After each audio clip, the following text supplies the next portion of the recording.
Assalamualaikum warahmatullahi wabarakatuh. Selamat pagi pemirsa Kakak Media dimanapun kalian berada. Dan saya harap semua pemirsa Kakak Media tetap mematuhi protokol kesehatan yang ada. Dan di sini saya dan juga tim kru yang bertugas sedang mematuhi protokol kesehatan yang berlaku. Dan tentunya kali ini program Lentera Inspirasi kembali hadir untuk menemani pemirsa Kakak Media dimanapun kalian berada. Dan tentunya menghadirkan narasumber-narasumber yang sangat inspiratif sekali. Betul banget. Nah, di sini kita nanti akan mengangkat tema yakni pelaku hobi yang menginspirasi. Bersama saya Fiski Aris Dan juga saya Maulita Lili. dan pastinya kita akan membahas yang bersangkutan dengan tema kita ini nanti. Betul. Dan bisa kita lihat di sini kita kali ini terdapat berbagai macam tanaman hias yang merupakan sekarang ini menjadi trend center yang ada di kalangan kita ya pastinya. Dan seperti apa keseruan kita nanti? Sebelum itu kita lihat video yang satu ini.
Sudah kita bisa lihat seperti ini, terdapat berbagai jenis tanaman hias yang tentunya akan berkaitan dengan pembahasan kita pada siang hari ini. Nah, pada siang hari ini kita sudah bersama dengan owner dari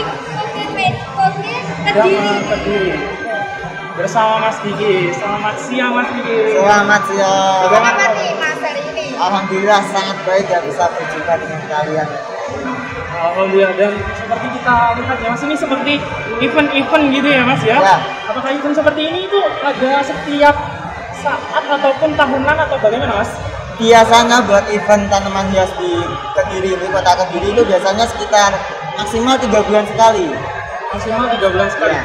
Dan itu terus ada gitu ya Mas? Ya, jadi dari mall ke mall atau ke lapangan, mungkin lapangan yang lain bisa di tempat itu jadi bergilir. Ada setiap agenda-agenda itu tentu ada gitu ya Ya, Mas? itu ada. Oke. Kalau kita kan ingin melihat banyak sekali jenis tanaman hias ya Mas. Kalau Mas sendiri itu yang melatar belakangi Mas Diki sendiri untuk memilih bisnis atau usaha ini itu apa sih Mas? Oke, buat latar belakang sebenarnya saya orang baru di tanaman hias karena baru sekitar 2 tahun belum ada lah. Jadi latar belakangnya emang dari kecil saya sangat suka dengan lingkungan, khususnya penghijauan, hingga saat kuliah saya juga mengambil jurusan kehutanan di Fakultas IPB. Oke. Jadi dari hobi dari kecil gitu ya Mas, yang Ya. latar belakangi Mas Diki untuk terjun ke dunia bisnis ini ya. Atau mungkin ada seseorang nih Mas ataupun motivator yang sangat menginspirasi Mas Diki untuk terjun ke dunia bisnis tanaman ini. Oke, buat motivator mungkin ayah saya ya, karena ayah saya itu seorang praktisi lingkungan di Jawa Timur.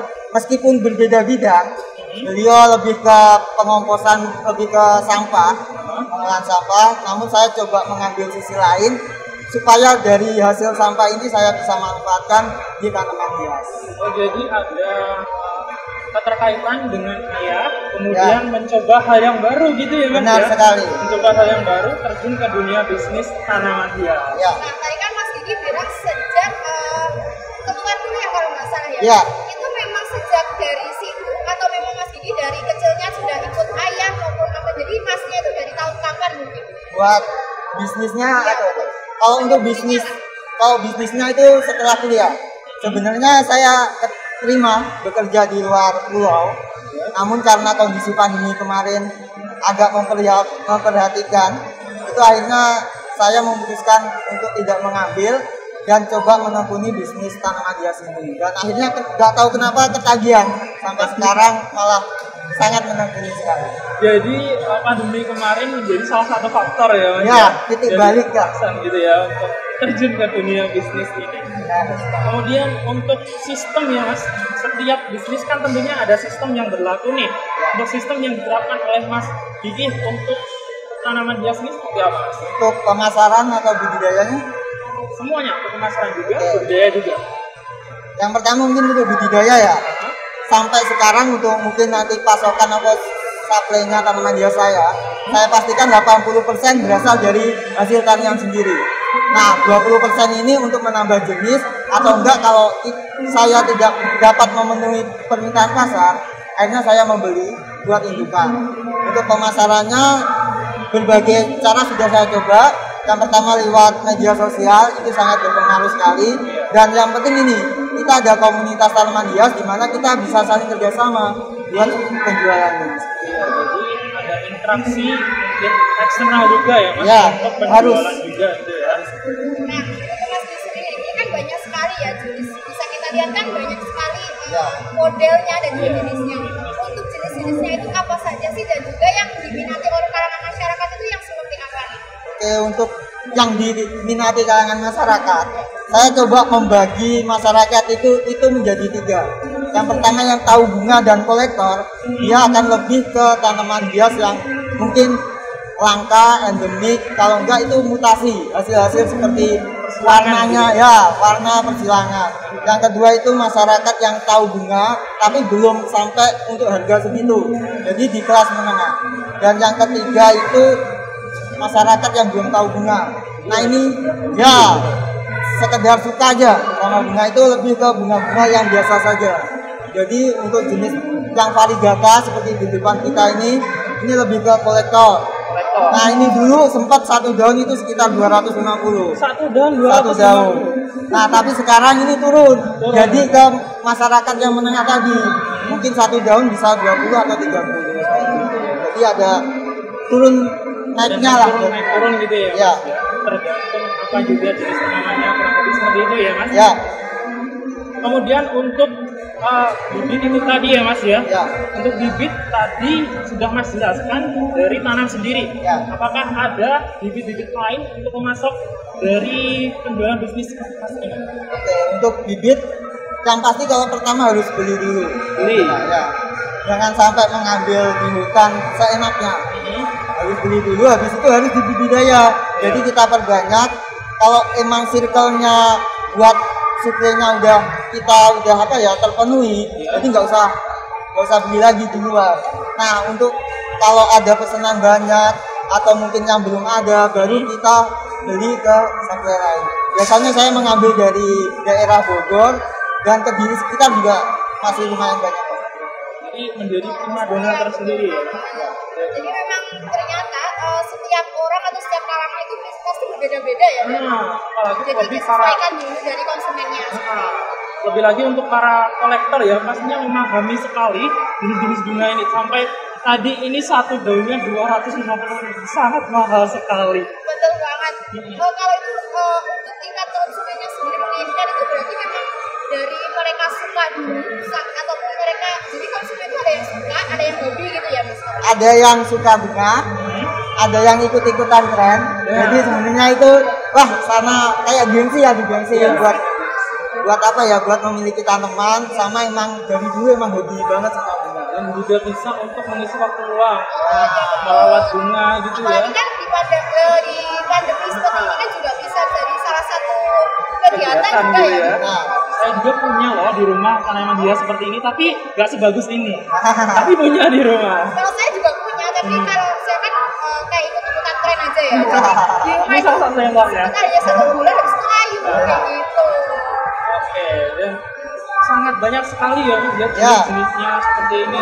Dan kalau untuk tanaman seperti ini Mas, apakah untuk mendapatkannya itu sangat sulit sekali atau bagaimana sih? Kok saya Buat jarang kaktus ya. Iya. Kalau kaktus sebenarnya pertama saya menjalankan bisnis bukan di tanaman hiasnya.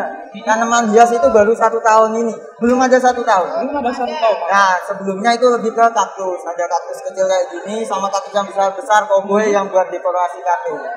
Kalau tanaman seperti ini tuh cocok di kamar. Ya, ini kesukaannya Bisa jadi. remaja-remaja lebih ke kaktus ini. Ini buat pasokannya di kota sama di Jawa Timur mungkin lebih sedikit. Saya ini mengambil dari Sumatera. Mengambilnya dari Sumatera. Iya, sekali datang bisa 300, 400, sampai 500. Berarti memang bukan budidaya di sini seperti itu. Ya, susah soalnya. Iklimnya berbeda. Untuk budidaya Kalau pun kaktus itu kan memang kayak bentuknya panas. Panas. Karena di sini kan memang juga curah hujannya juga lumayan tinggi ya. Ya. tapi untuk kalau ditaruh seperti dalam ruangan seperti ini apakah tidak bermasalah Mas? Nah, mungkin nanti lebih ke pertumbuhannya. Jadi yang seharusnya kayak gini lebih bulat, jadinya lebih lancip gitu. Karena dia sinarnya kurang. Sangat berpengaruh juga ya terhadap bentuk-bentuknya. Ya, jelas. Mm-mm. Kemudian Kalau kita kan ini dia kan Mas kan juga ini kan melalui pengiriman ya. Ya. Jadi proses pengemasan sendiri untuk tanaman-tanaman itu bagaimana sih? Apalagi kalau dikirim secara jauh ya. Ya. keluar daerah Ke seperti itu. daerah. Kalau untuk luar negeri itu ngirimnya harus tidak boleh ada tanah sama sekali. Pakai magnum moss kayak lumut kering kayak gitu. Nanti baru di pack dan dimasukkan dalam styrofoam kotak. Untuk luar pulau mungkin bisa pakai kardus, tapi tidak boleh kardus yang kotak kayak merek-merek mie instan gitu, karena dia terlalu tipis. Jadi harus dibulatkan sesuai potnya biar aman. Kalau gitu memang bisa bertahan sampai berapa hari pengiriman atau takut layu apa gimana gitu? Saya coba kalau tanaman hias ini pernah sampai 2 minggu dan masih aman. Meskipun tanpa tanah. Tanah ada harus Tanah sedikit. tersebut kalau Ya, dibungkus tadi itu ya. ya harus dibungkus. Dan saya pernah baca websitenya Mas Timis bahkan pengiriman sampai luar negeri Mas. Nah. Apakah ada faktor-faktor yang Iya, mempengaruhi betul. Bisa sampai ke luar penjualan negeri. bisa sampai ke luar negeri? Nah itu tadi, yang penting dalam berbisnis tidak hanya tentang apa ya pasar lokal ya, tapi juga ada interaksi antar komunitas. Dan ketika kita udah punya nama, kayak gitu nanti lebih mudah dikenal oleh orang luar. Nah, kesana datang dengan sendirinya. Kita memiliki nama itu sendiri kan Mas kan kayak melakukan berbagai kayak gitu kan Ya, pameran-pameran ya. upaya-upaya. Nah, pameran terbesar apa sih yang pernah Mas ikuti mungkin jadi bisa sampai kaktus ataupun tanaman hias ini sampai ke kancah ke luar negeri sampai ke Gajah Putih. Negara Gajah Putih ya Thailand kalau nggak Iya. salah. Untuk event pameran sendiri sebenarnya ini event yang ke-9 bagi saya. Event yang Jadi ke-9. kalau dihitung-hitung 1 tahun hampir setiap 2 bulan sekali saya ada event. Nah dari situlah kita mulai dikenal. Dan kemarin saya coba ke luar kota itu di Tulungagung. Nah saya coba masuk di situ juga dan itu perdana. Jadi untuk setahun kebelakangan sebenarnya hanya di kota kecil aja. Hanya di kota Kediri. Kemudian nih Mas, tentunya dalam berbisnis ada senang maupun susah, ada naik maupun turun. Benar. Gimana sih, Up and Mas? down-nya pasti ada kan ya? Down-nya pasti ada. Suka dukanya nih Mas menjalani bisnis tanaman hias ini seperti apa? Mungkin kan agak ribet ya. Iya. Ya kalau misalnya kalau event kayak gini pasti di loading buat apa itu datangin. Enggak, kalau perizinan enggak karena kita dibantu sekali sama fasilitator. Ya, Karena memang dari sudah diberitahu kalau ada event sebelumnya. nah pasti pihak mau nanti juga mengasih tahu. Kalau ribetnya itu di loadingnya, jadi harus angkat-angkat satu persatu kayak gitu. Ribet untuk membawa tanaman hiasnya ini ya Mas ya, untuk dipamerkan, dikenalkan kepada masyarakat gitu ya. Itu kan untuk suka duka event ya. Iya. Tapi kalau suka duka dalam mengembangkan Oke, kalau sebenarnya kalau pasti ya hampir sama jawabannya. Kalau sukanya ketika tanaman kita nyampe ke konsumen dan konsumen mengabari bahwa bisa berkembang dengan baik, itu sangat kuat sekali. Kalau dukanya ya kayak gini, ini musim-musim turunnya tanaman. Karena permintaan dari luar juga agak berhenti karena di sana kan musim salju. Nah itu berpengaruh sekali dengan harga tanaman di lokal. Apalagi kalau petani yang tidak kompak pasti akan turun-turunan harga biar cepat laku. Nah itulah dukanya mungkin.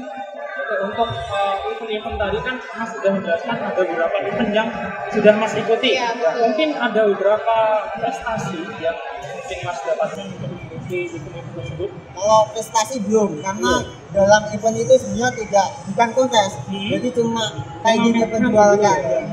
Tentang bagaimana kita harus mengenalkan Ya. tanamannya, Benar. baru bisa bukan baru bisa ya, baru mereka itu bisa tahu dulu nih Ya. kualitas tanaman itu Seperti sendiri. Dan juga Mas Didi ini kan ini sudah sampai Thailand, sampai ke 3 jam lebih ya. Ya. Itu perasaan Mas Didi sendiri gimana sih bisa melewati sampai beberapa event, habis itu bisa dikenal sampai ke negeri Thailand gitu. Ya mungkin yang saya bilang tadi ada abdolnya juga dalam diri saya ketika wah ini saya lihat bisa nggak ya buat prospek ke depan. Ternyata dalam menjalani ini ada peningkatan yang luar biasa, apalagi bisa ekspor tidak hanya Thailand, jadi ada Swiss juga. Sampai dan Swiss. ya.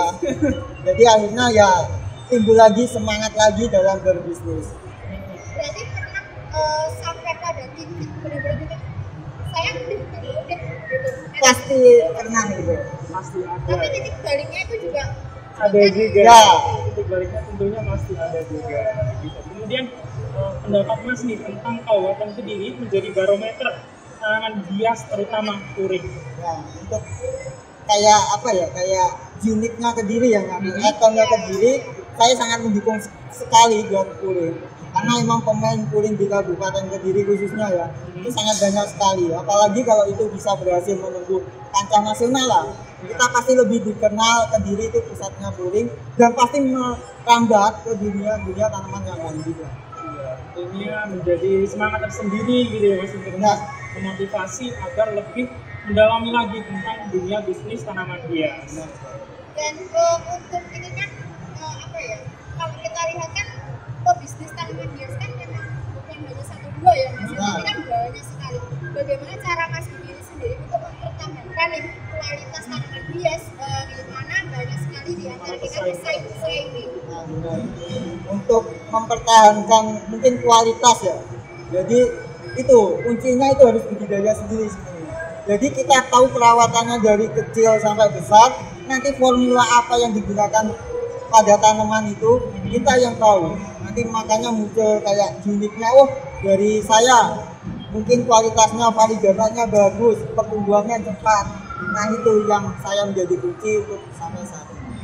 Oke, dan untuk pada saat pandemi dulu ya Mas, sangat banyak sekali masyarakat yang sangat menyukai tiba-tiba gitu ya, Ya. menjadi tren tersendiri menyukai tanaman Trend hias. center ya, bisa dibilang trend center sangat mendominasi sekali ini. Kemudian menjadi trendsetter dan kemudian menjadi down lagi untuk saat Ya. ini. Tanggapan Mas Didi sendiri itu seperti apa Mas?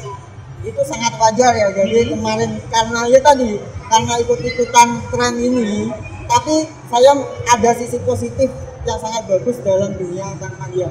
Ketika ada kenaikan pengetahuan tentang tanaman hias itu, meskipun turun sekarang, tapi minimal bertambah daripada sebelum pandemi. Jadi masyarakat sekarang semakin tahu akan tanaman hias, manfaat tanaman hias, dan mungkin harga tanaman hias itu sendiri. Jadi mereka tidak hanya ikut-ikutan, tapi mereka juga tahu manfaatnya, kegunaannya juga apa kayak gitu ya. Nah. Sebagai tanaman hias saja, itu juga mungkin beberapa dari tanaman ini juga memiliki kelebihan sama Iya, seperti ciri sendiri. Ya, ciri khasnya sendiri-sendiri. Kayak seperti ini daunnya setengah hijau, setengah hijau muda. Betul. Ini sudah berbeda ini namanya. Kalau hijau, kalau kuning semua, Ada nama setengah-setengah. tersendiri untuk Ya, untuk daun-daunnya. jenis varigatanya. Untuk yang ini itu namanya apa Mas? Kalau setengah namanya flag, varigata flag bidera. Kalau ini albo semua. Abu semua. Kalau yang ini sama, abu juga. Marbel. Marbel. Ya, kalau ada sedikit-sedikit gitu. Terus itu caranya halus. Seperti apa? Nah, karena saya dulu bukan latar belakangnya tanaman hias banget, ya dengan sendirinya akhirnya tahu. Ya tekun aja. Oke. Untuk tantangan tersendiri Mas dalam menjalani dunia bisnis tanaman hias itu seperti apa sih? Untuk tantangan di dunia penjualan ya mungkin untuk di luar ini juga sudah saya sampaikan ke pemerintah kota. Jadi kekurangan saya untuk ekspor itu di perusahaan. Sampai sekarang jujur belum ada perusahaan. Jadi saya harus ikut dulu atau gabung atau menitipkan ke perusahaan lain untuk suratnya. Nah, tapi ada kabar baik dari Pemkot, nantinya untuk Kota Kediri khususnya ada satu perusahaan yang bisa menaungi tanaman hias di Kota Kediri. Jadi ada terlibatan gitu ya. Ya, Komunitas atau mungkin perusahaan? nanti komunitas, tapi ada perusahaan yang menaungi ya. Gitu. Ada pemerintah kemudian ada perusahaan yang menaungi. Ya, Memang usaha ini sangat didukung ya, bisa jadi didukung. ya, alhamdulillah. Alhamdulillah sangat mendukung sekali tentang perluan Kota Kediri. Nah, ini nih Mas, untuk Mas sendiri nih, harapannya ke depannya untuk tanaman hias ini sendiri juga untuk kaum muda mudi nih ya, yang masih bingung mau usaha apa atau apa, mungkin pesan-pesan Mas nih untuk ke depan dan juga untuk para yang ingin memulai usaha atau bisnis. Jujur kalau saya memulai bisnis tanaman hias sama kan, saya juga nggak kepikiran sama sekali buat tanaman hias. Tapi ketika saya mencintai dan saya lakukan dengan ikhlas buat usaha itu, saya pastikan bahwa akan timbul sendiri rasa kesenangan, tidak ada rasa capek dalam usaha dan akhirnya malah bisa lebih berkembang. Jadi jangan takut buat memulai. Seperti itu ya, misal kata media, jangan takut untuk memulai suatu bisnis, karena suatu bisnis itu akan timbul sendiri apabila ada niatan dari diri kita, kemudian ada kemauan yang besar dan juga tekad dan doa terpenting untuk memulai suatu bisnis gitu ya. Dan kesimpulannya ya adalah yang muda yang berkarya, jadi jangan takut untuk memulai suatu bisnis. Apalagi kalau kalian sudah memiliki kesenangan ataupun memiliki ide sebelumnya, kembangkan gitu ya. Jangan hanya stagnan di situ aja, tapi kembangkan seperti Mas Gigi ini ya. Dan tentunya ada naik turunnya, ada tapi bagaimana kalian bisa menyikapinya. menyikapinya itu seperti apa. Tetap semangat dan juga tetap terus menjalani, belajar dari kesalahan dan juga pengalaman. Kembali lagi yang muda yang berkarya Mas. Muda ya. Dan terima kasih saya ucapkan untuk Mas Diki sudah menyempatkan waktunya untuk kita wawancara, kita ajak ngobrol-ngobrol seputar tanaman hias ini. Dan semoga bermanfaat buat Mas. Amin. Terima kasih waktunya, kesabarannya, ada kita dan juga tim di sini ya. Pastinya. Sukses selalu untuk Mas Diki. Amin. Semoga usahanya bisa lebih maju lagi, bisa lebih berlimpahnya lagi ya. Dan cukup sekian pemirsa Kakak Media. Itu tadi perbincangan kita yang sangat seru sekali dengan Mas Diki selaku owner dari Kokedama Kediri. Dan semoga informasi kita kali ini bisa menambah inspirasi kalian semua di luar sana yang ingin memulai usaha ataupun bagi kalian yang sedang bingung nih mau usaha apa kayak gitu ya. Betul sekali. Dan akhir kata, saya dan juga Lita dan kru yang bertugas pamit undur diri. Wassalamualaikum Wassalamualaikum warahmatullahi wabarakatuh.